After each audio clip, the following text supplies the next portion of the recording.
Efeso, Kapitulo 6. At tayo ngayon ay nasa talatang 16. Okay?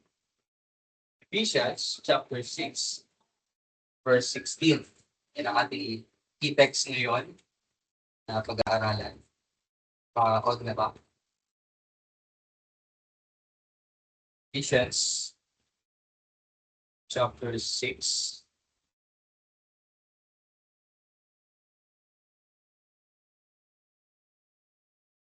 Verse 16. Sabay-sabay natin basahin. Hindi na kayo? Ephesians chapter 6, verse 16. Okay, ready? Begin. Kasama ng lahat ng mga ito, taklayin ninyo ang kalasag ng pananampalataya. Na sa pamamagitan nito ay inyong masusugpo ang mga nag-aapoy na palasog ng masakit. Okay? So ang ating paksa, fighting with faith. Fighting with faith. So sa Tagalog, lumaban ng may pananampalataya. Okay? Nakuha niyo ba yung ating paksa? Fighting with faith. Sa Tagalog, lumaban ng may pananampalataya. Tanong ko sa inyo, dumating na ba kayo sa punto kung saan nasabi mo sa sarili mo, ayoko na. Suko na ako. Surrender. Gusto ko nang itawan to. Gusto ko nang mag-give up. Dumating ka na ba sa ganito? Ang buhay. Pero dahil sa ang dami mong mga dinadaanan problema o pagsubok. Kaya at pati sa ganong kalagayan. Pag natanong mo sa Panginoon, ibang tanong na, Panginoon, hanggang kailan ko ba titiisin ito? Mga ganun ba? Hanggang kailan ko pagdudusahan ang ganitong klaseng pagsubok? Ganun. Ang problema ay hanggang kailan ko titiisin ang labanan na ito? Yung tanong na kapag ang ating pananampalataya ay nasusuko, saan kaya tayo makakatagpo o makakakita ng kalakasan? Na yung kalakasan na yun, kapag nakita natin, mananatili iyong matatag. Mananatili kang nakatayo. Mananatili kang nakikipaglaban sa hamon. Yun ang gusto nating malaman. Gusto nating mabigyan ng kasagutan ayon sa ating pag-aaral. Yan yung Diablo, ang ating kaaway, umaatake siya. Yung atake niya, hindi mo palaging nakikita eh. Yung atake niya, hindi mo palaging, basta yun. Parang mag-gano'n na salita na pagka meron nang nangyayari sa buhay natin, meron nang nangyayari parang hindi maganda sa sitwasyon natin o kalagayan ng ating buhay, hindi mo agad masasabi na, yan ang Diablo. Ma-atake na naman siya. Alam nyo minsan, ang kalaban, kapag umatake siya, ang ginagawa niya, gusto niya manghina yung ating kumpiyansa. Manghina yung ating pagtitiwala kanino sa Diyos. Manghina yung ating pagkilala sa Panginoon. Pero, ito yung maganda rito eh. na makikita natin sa pag-aaral, sa ating pag-aaral. Na kahit tayo ay nasa kalagitnaan ng labanan o ng hamon ng buhay, ang Diyos, hindi niya tayo pinababayaan. Ang Diyos, hindi niya tayo hinahayaan. Tayo na kanyang mga anak na wala tayong perfection. Wala tayong, kumbaga, suot-suot o magagamit sa labanan na ito. Araw-araw, meron tayong laban. Meron tayong pakikipagbaka na hinaharap. Kaya nga, ito yung dahilan kung bakit ibinigay sa atin ng Diyos ang alin? Ang buong baluti ng Diyos. Yung the whole armor of God. At yun yung sinabi ni Pablo dito sa ating key text na nais bigyang diin sa umagang ito. Sabi niya, kasama ng lahat ng mga ito, taglayin ninyo ang kalasag ng pananampalataya. Na sa pamamagitan nito ay inyong masusugpo ang mga nag-aapoy na palaso ng masama. Kaya una sa ating pag-aaral, faith as our protection. Faith as our protection. So ang pananampalataya bilang ating protection. Okay? So, tingnan natin yung sinabi rito, yung unang phrase dyan na ginamit ni Pablo, na sabi niya, kasama ng lahat ng mga ito, taglayin ninyo ang kalasag ng pananampalataya. Sa English, above all, taking the shield of faith. Yung linya doon, na above all, sa Tagalog, kasama ng lahat ng mga ito, hindi niya ibig sabihin na yung pananampalataya ay mas mahalaga kaysa sa ibang parte o piyesa na o ibang bahagi ng baluti ng Diyos. Hindi yun ang ibig nitong sabihin. Ang ibig sabihin ng salitang kasama ng lahat ng mga ito o yung salitang above all, ang ibig sabihin na sa bawat labanan, ang pananampalataya ay dapat palaging maging aktibo. Yun ang ibig nitong sabihin. Yung ibig sabihin ng salita doon na above all. Na ang pananampalataya ay palaging ginagamit. Pananampalataya palagi nating pakilusin.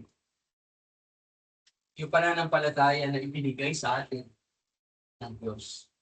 Ano sabi ng salita niya sa 2 Corinthians chapter 5 verse 7, alam kong kabisado ninyo yun, for we walk by faith and not by sight. Yun ang sinabi doon.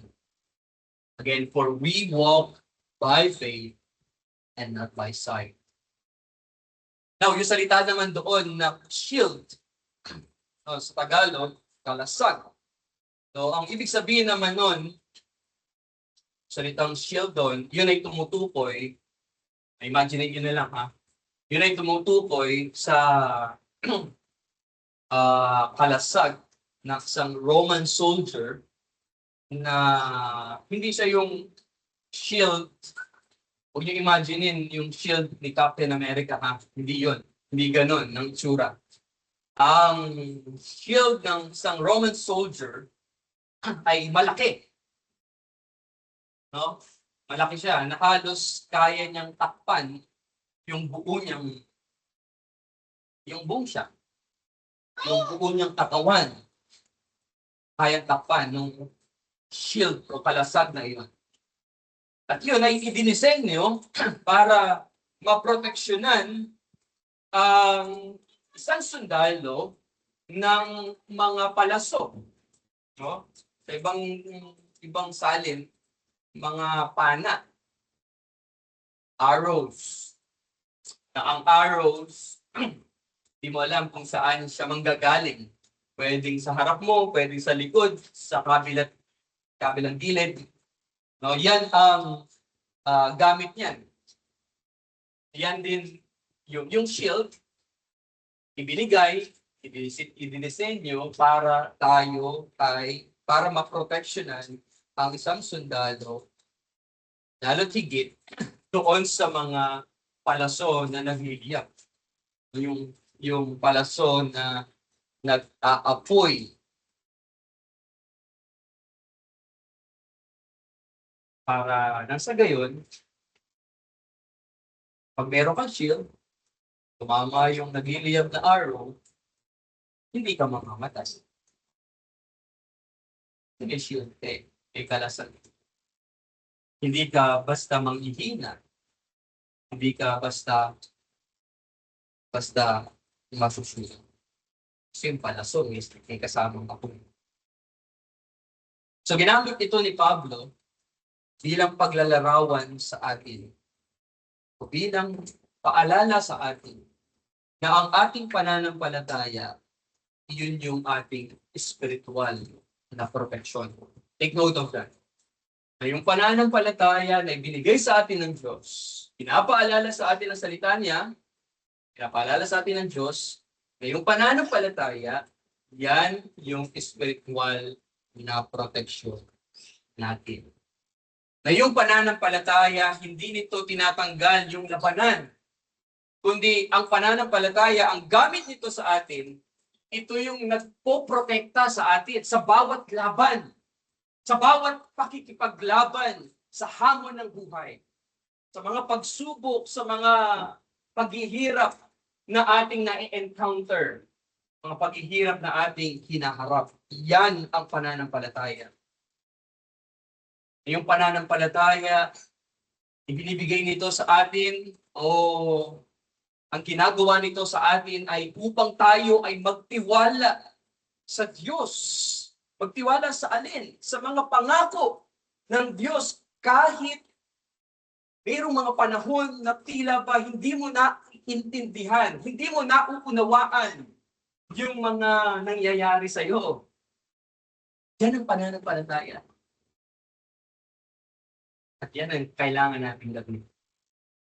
Imagine, merong isang sundalo na haharap sa labanan o papasok siya sa labanan kaso wala siyang dalang kalasag. Imagine that. Wala siyang dalang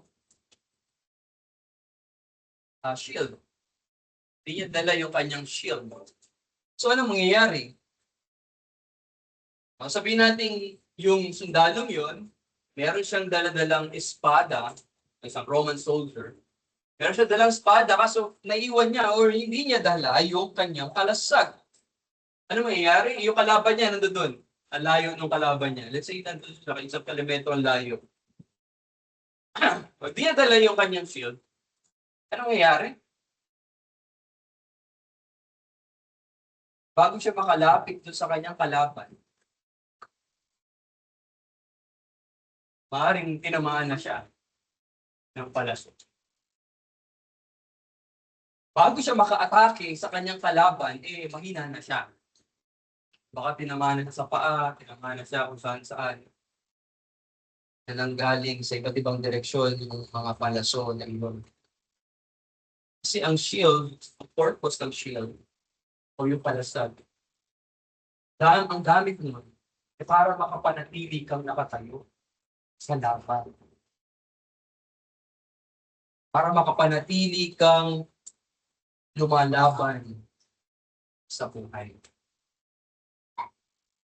Ganun din sa ating buhay bilang mananampalataya. Ang dyablo o ang ating kaaway palagi ang bumubulong. No? Bumubulong. Kahit na ngayon, bumubulong ang dyablo sa iyo.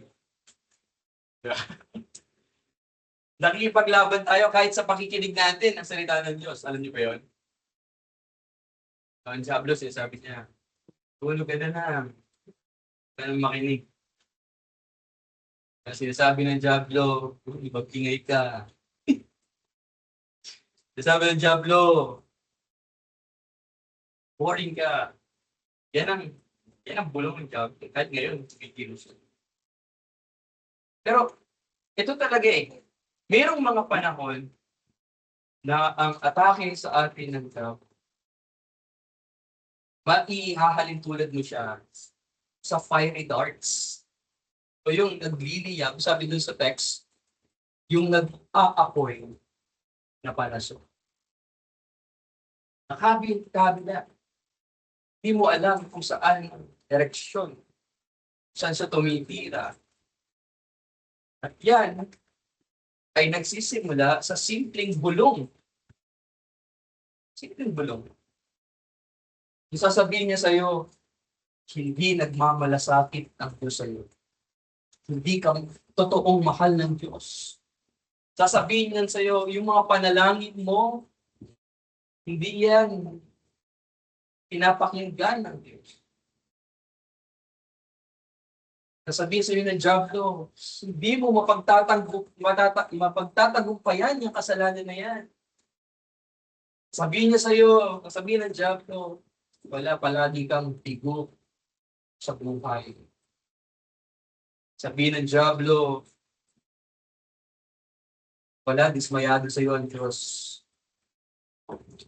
Sabihin sa'yo ng Diablo, tignan mo ang buhay mo. Yan ba yung sinasabi ng Diyos na kanya pinagpapala, kanyang mga anak? Sabihin pa ng Diablo, nananalangin ka sa Kanya, nananalangin ka sa Panginoon. Tagal mo na pinagpipray yan, pero ano nangyayari? Wala pa rin. Wala pa rin nagbabago. Sabihin sa'yo ng Diablo, wala, magsaka lang. Nakakarapin yung laban na yan. Sabihin pa ng Diablo, wala, pinalimutan ka na ng Diyos. Mahina ka para sa labanan na ito. Yung pananampalataya mo na yan, na sinasabi mo, hindi yan totoo. So, pakinggan mo. Sabi ng, yan ang gusto mo. Sabihin sa'yo ng Diablo. Sabihin niya, kung talagang nagmamalasakit ang Diyos sa'yo, pakinggan mo baka nangyari na sa'yo ito, narinig mo. Baka nga nasabi mo na eh. Sasabihin ng Diablo, na nakakalupot, na pinakinggan mo. Sabihin ng Diablo sa'yo, talagang nagmamalasakit ang Diyos sa'yo. Bakit nangyari sa'yo yan?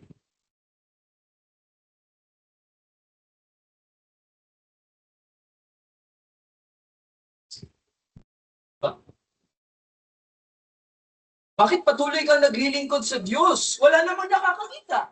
Wala naman nag-a-appreciate sa iyo. Bakit ka patuloy na maglilingkod o sasamba sa Kanya?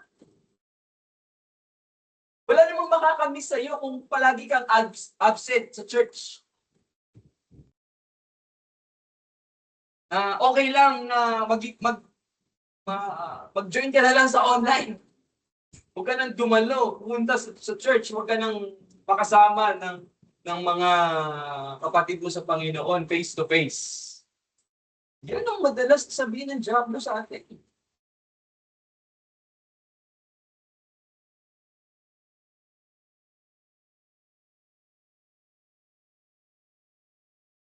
Sabihin ng Diablo, hindi na magbabago. Hindi ka na patatawarin ng Diyos sa lahat ng ginawa mo sa Kanya. Nasabihin ng Diablo sa iyo, yung mga pinagturusahan mo na yan, alam mo, hindi na matatapos yan.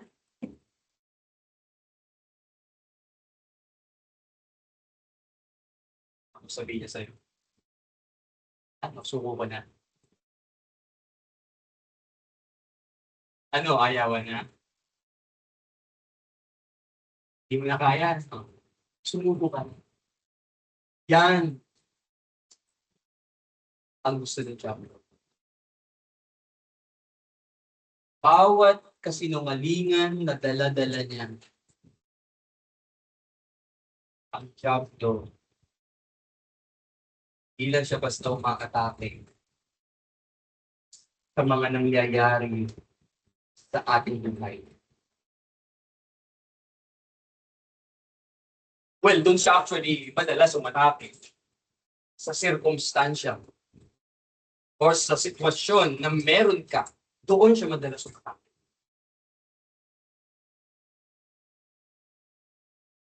Na-experience niyo ba? Doon madalas umatake siya. Pag wala kang pera, pag problemado ka sa maraming bagay, sa school, sa pangangailangan ng mga bata, sa mga kakainin mo sa ganitong araw, ano, maaaring gamitin, ginagamit na ito para asakinin ka. Doon siya madalas sumatapit. Kala mo, hindi siya kumikilos, kasi hindi mo siya nakikita, pero nandiyo doon, umaatake siya. Alam mo yung pinaka inaatake dito sa atin bilang mga Kristiyano, inaatake niya yung ating pananampalataya.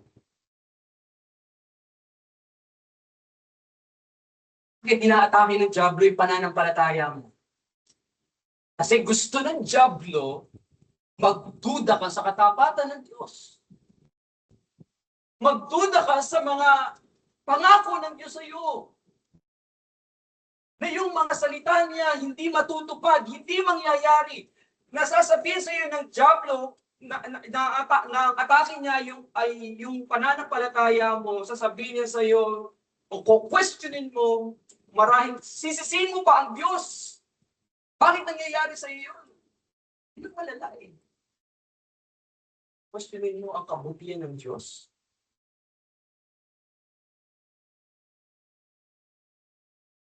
Nakakalungkot.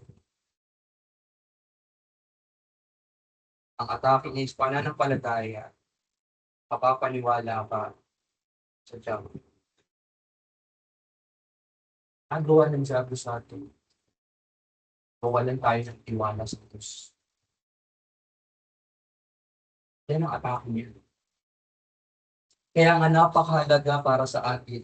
Ano sabi ng salita ng Diyos? Taglayin ninyo ang kalasag ng pananampalataya. Dalhin, gamitin natin yung kalasag na yan. At kung talagang tayo may tunay na pananampalataya sa Diyos, listen to this, hindi tayo basta-basta o hindi tayo makikinig sa tinig ng Diyos. Hindi tayo makikinig sa sinasabi ng Diablo sa atin. Alam mo kung anong dapat natin pakinggan? Bilang may pananampalataya sa Diyos, papakinggan natin ang kanyang salita. Papakinggan natin ang mga pangako sa atin. Imbis na ang mga kasinungalingan ng Diablo. So araw-araw, meron kang desisyon na gagawin. After mo dito sa church, uwi ka ng bahay, dapat doon naman ito. Diba? Kinabukasan, magtatrabaho, haharap ka sa iba't ibang tao, patay na naman yun. So araw-araw, merong labanan. Ngayon, paano mo haharapin? At dalawang boses lang ang maririnig mo. Dalawang boses lang. Ang kaaway at ang Diyos. So, mamimili ka ngayon. Magdidesisyon ka. Sino pakikinggan mo? Ang Diablo o ang Diyos? Ang mga pangako ng Diyos sa iyong buhay. Pwede mo sabihin, Pastor, ang pangako ng Diyos. Paano? Paano natin gagawin? Kaya mahalaga po na ang isang Kristiyano ay nagbabasa ng salita ng Diyos. Napakahalaga ng Biblia. Napakahalaga na pag-gising mo ng umaga, alam natin, itanggi man natin o hindi. Sabihin ba natin ang totoo o hindi? Ang nangyayari, pag-gising natin ng umaga, anong una natin dinadampot? Ang cellphone. Pwede ba na pag-gising mo ng umaga, dadamputin mo yung cellphone at ang unang mong pipindutin yung Bible app. Pwede ba yun? Simple lang naman eh. Merong Bible app na nagbibigay ng verse of the day. Pag-isip, pagmulat ng iyong mata, open mo yung cellphone, browse mo, tignan mo yung Bible app mo, i-open mo yun, and then basahin mo. Kung ano sinasabi sa iyo ng salita niya. Anong pangako ng Diyos sa araw na ito ang pwede kong panghawakan, na pwede kong gamitin sa laban. Kumbaga, bago ka mag-scroll sa social media, bago mo tignan ng iba't ibang balita tungkol sa impeachment ni Sara Duterte, so bago mo makita yung mga posts na galit ang mga tao sa gobyerno, bakit hindi mo muna punuin, first of all, yung isip mo, yung puso mo, ng salita ng Diyos? Kahit isang verse lang. Ano ba yung isang verse lang? Di ba? Nasa loob ng isang araw, meron kang salita ng Diyos na gagamitin. At yun nga yung mahalagang topic natin sa susunod na pag-aaral. Yung sword of the Spirit. Salita ng Diyos eh.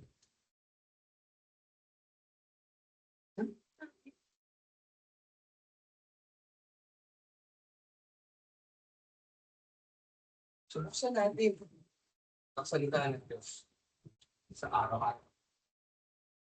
Pag ginagawa ko sa inyo, pagka gising ko ng umaga, yun kasi yung routine ko eh, habit eh. Saan ko siyempre, babangon ka, magpapasalamat ka sa Diyos, Lord, salamat, meron pa ay binigay ka sa akin. Appreciate mo ang Diyos kasi buhay ka pa eh. Gising ka pa. Pasalamat ka sa Diyos. Buhay ka, malakas ka, nakasakit. And then, yun na, dadamputin mo ng cellphone mo. Ginagawa ko, open ko yung Bible app, meron siyang Bible verse or verse of the day. Nagawa ko, i-screenshot ko yun. Pinapadala ko sa inyo. Kasi bakit ko na-screenshot? Kasi usually, kasi lahat tayo nakahawak sa cellphone. Mas matagal ang hawak natin sa cellphone kaysa sa Bible. Drawer na. Diba? Madalas natin hawak yan kaysa ang Biblia. Kaya kahit isang salita, kahit isang talata lang sa Scripture, meron pa magamit. Sa ang buhay sa araw. Kung nabitin ka, di basahin mo yung buong chapter ng verse na binigay sa iyo o pinasa sa iyo ni Pastor. Diba? Kasi, yan ang nagagamit natin protection sa araw-araw para tumatag yung ating pananampalataya. Pwede ba yun, mga kapatid? So, faith as our protection. Number 2, faith for our victory. Faith for our victory. Pananampalataya para sa ating tagumpay. So, sabi doon ni Pablo, sa verse 16 again, kasama ng lahat ng mga ito, taglayin ninyo ang kalasag ng pananampalataya. Sa pamamagitan nito ay inyong masusugpo o matatalo ang mga nag-aapoy na palaso ng masama. So, yung mahalagang word doon, yung salitang quench, sa Ingles. Sa Ingles, masusugpo, masugpo o mapatay ang apoy.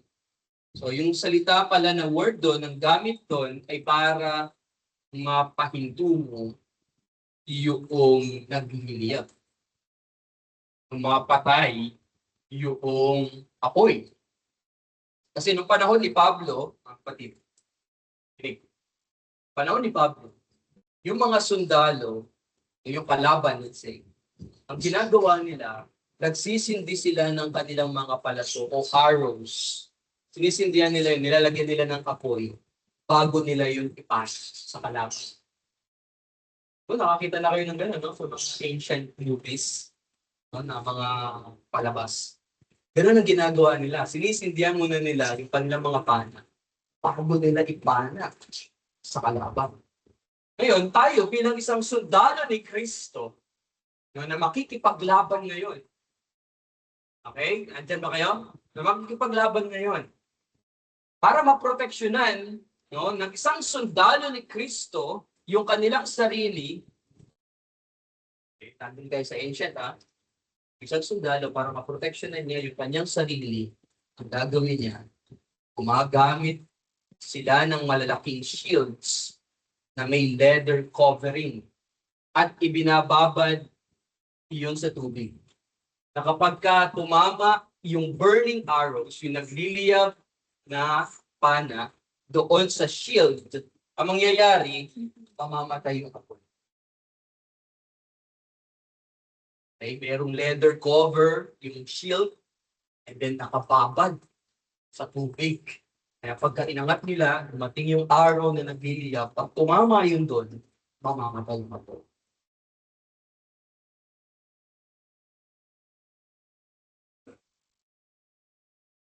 Yan, sinasabi nito sa atin. Ay yung atake ng Diablo, totoo siya. Pero hindi ibig sabihin na yung atake niya sa atin, hindi mo siya mapagtatagumpay. Yun ang sinasabi nito sa atin. Totoong may atake ang Diablo, pero hindi ibig sabihin unstoppable siya. Hindi mo siya kayang pigilan. Papipigilan mo siya. Paano, Pastor? Papipigilan mo siya sa pamamagitan ng pananampalataya.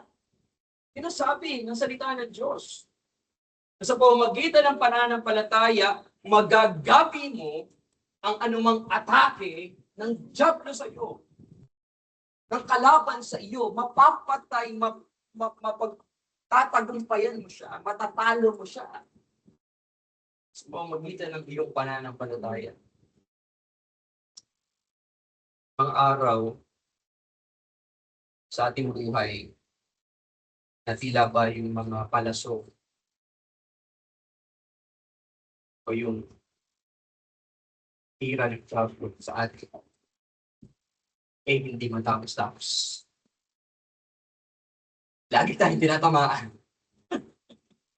Lagi kang tinitira ng Diablo. Totoo yun. Pero hindi ibig sabihin na kapag inatake ka ng Diablo, eh talo ka na. Listen, mahalaga yun. Hindi porket inatake ka ng Diablo sa sitwasyon ng iyong buhay, hindi ibig sabihin, talo ka na. Sabi nga na iba eh. Ito na yung isa. Minsan, asawa mo, kalaban mo. Minsan, mga anak mo. Minsan, sarili mo. Kalaban. Fiery darts. Mga nagliliyab na palaso yan.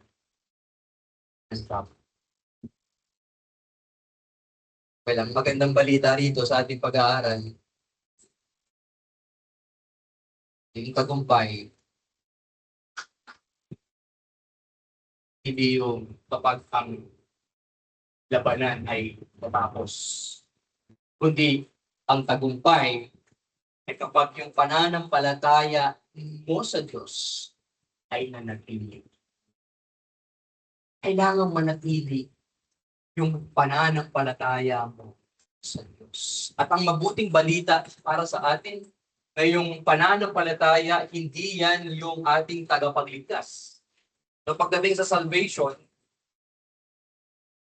hindi mo pwedeng sabihin na may pananampalataya naman ako sa Diyos, kaya ligtas ako. Meron naman ako sariling pananampalataya, or meron naman ako sariling pananampalataya, kaya ligtas ako. Hindi yan eh.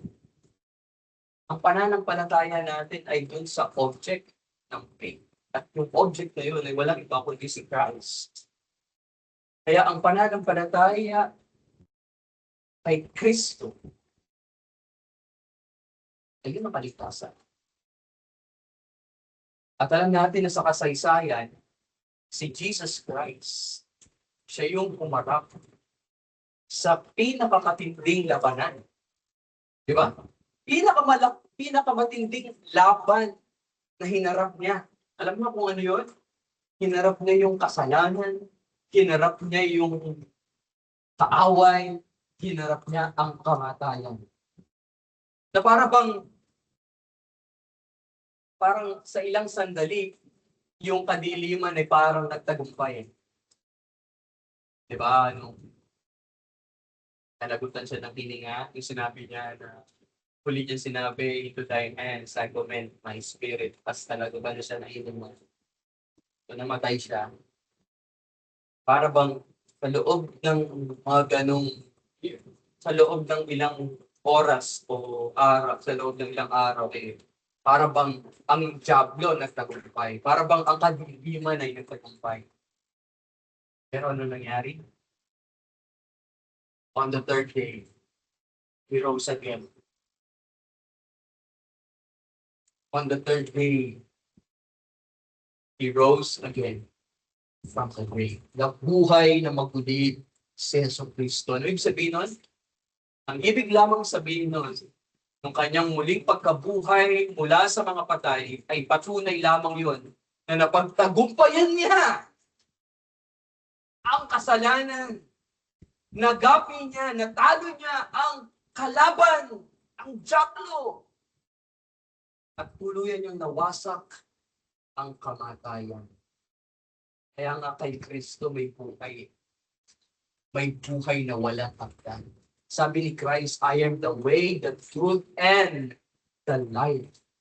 Siya rin yung may kakayanan na bumuhay sa iyo na patay spiritual. So kaya kailangan sa atin mga kapatid, palagi nating taglayin. Sabi ng scripture, sabi ng salita ng Diyos dito sa verse 16, di ba? Taglayin natin ang kalasag ng pananampalataya. Na kapag tinaglay mo, kapag ginamit mo ang kalasag na yan ng may pananampalataya, sana meron kang malaking pagtitiwala talaga sa Diyos. Okay ba yun? So, tanong ko sa inyo, tayo ba ay handa pagtiwala? O handa tayo na manatiling nakatayo kay Kristo? Or, tanong ko sa inyo ng mga matagal na, siguro, sabihin niyo matagal na siya. Pero ito yung tanong na dapat mo sagutin. Nananatili ka ba na nagtitiwala sa Diyos? Yun ang tanong. Ngayon, kung talagang o totoo tayong nagtitiwala sa Kanya, anong kailangan natin gawin? Sana manatili tayong nakatayo. Sana manatili tayong nagdarasal. Sana manatili tayong nagbabasa ng salita ng Diyos. Sana manatili tayo na palaging dumadago sa iglesia. Kasama ang mga kapatid natin sa Panginoon. Kasama natin silang lumago sa pananampalataya sa Kanya. At manatili tayo nawang naglilingkod sa isa't isa, naglilingkod sa Diyos. At manatili tayong manampalataya, manalig, magtiwala sa magagawa ng Diyos sa atin. Sa aking pagtatapos, darating ang araw, mga kapatid, matatapos din ang battle. Matatapos din ang laban na ito, hamon ng buhay na ito na ating kinakaharap. Ano ibig sabihin? Matatapos din sa iyong buhay ang atake ng Diablo. Matatapos din yung pagpana niya sa iyo ng mga nagliliyab na palaso. Matatapos din yan.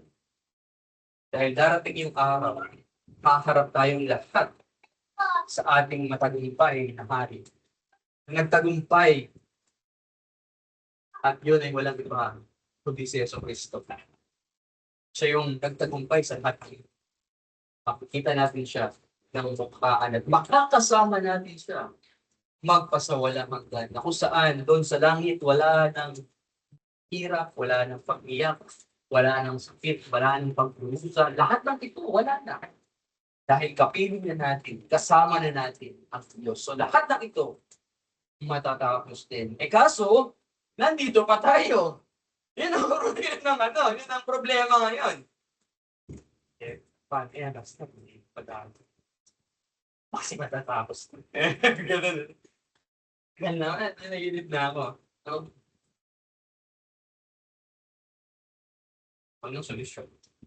Sa ngayon, ang gawin natin, palagi nating alalakan ang mga pangako ng Diyos. Okay? Palagi nating alalahanin ang sinasabi ng salita ng Diyos sa buhay natin. Yun ang kasalubuyan. Yun ang magagawa nito. Are you with me? Palaging alalahanin, okay? Pangako sa iyo ng Diyos. At sinasabi ni Pablo, kung titignan niyo yung inyong mga Biblia, sa Ephesians chapter 6 verse 1 Timothy chapter 6 verse 12, at sabi niya doon, fight the good fight of faith. Makipaglaban ka, mabuting pakikipaglaban ng pananampalataya. Kaya tayo bilang isang iglesia, anuman ang ating kakaharapin, pwedeng mamaya. Listen, okay? Okay? Anuman ang ating kakaharapin, pwedeng mamaya, paglabas din yun ng church, paglabas din yun ng tahanan.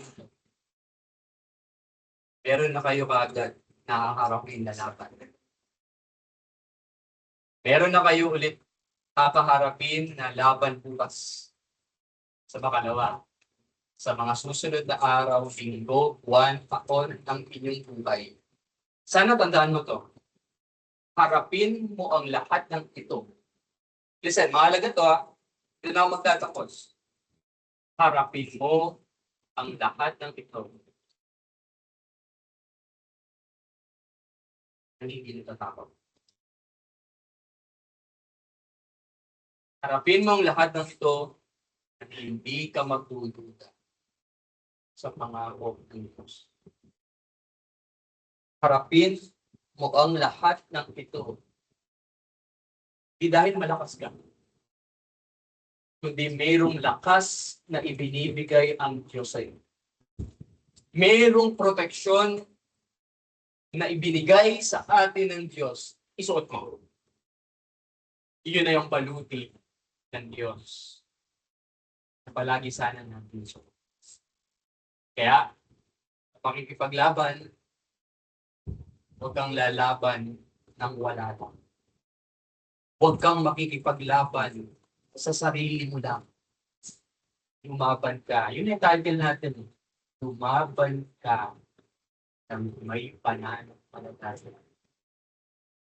So, baban ka ng may pananampalataya.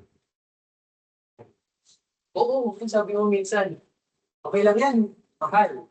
Kasi kapag problema ito sa pera, okay lang yan, mahal. Kasi andyan naman si Bombay.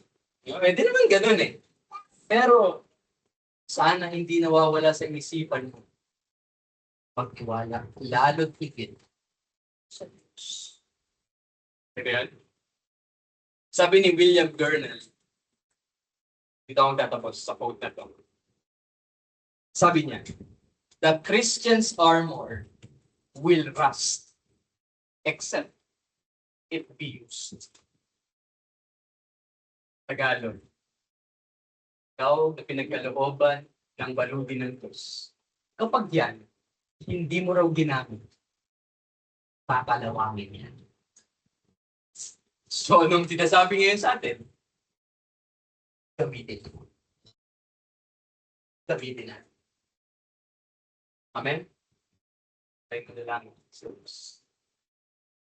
Maraming salamat po aming Panginoon sa mensahe na ipinagkaloob sa amin. Panalangin namin na ito po nawa ay manatili sa amin puso at isipan at tulungan kami na ito'y aming maisabuhay sa tulong po niyo. Hindi namin kaya kung wala ka.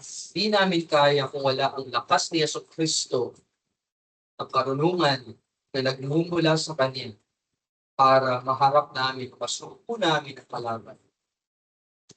Tulungan niyo kami sa bawat araw o hamon ng buhay na aming kinakaharap. Bigyan kami, O Diyos, lalo bang pagtitiwala sa iyong mga pangako. Palagi naming pitpit o daladala, suot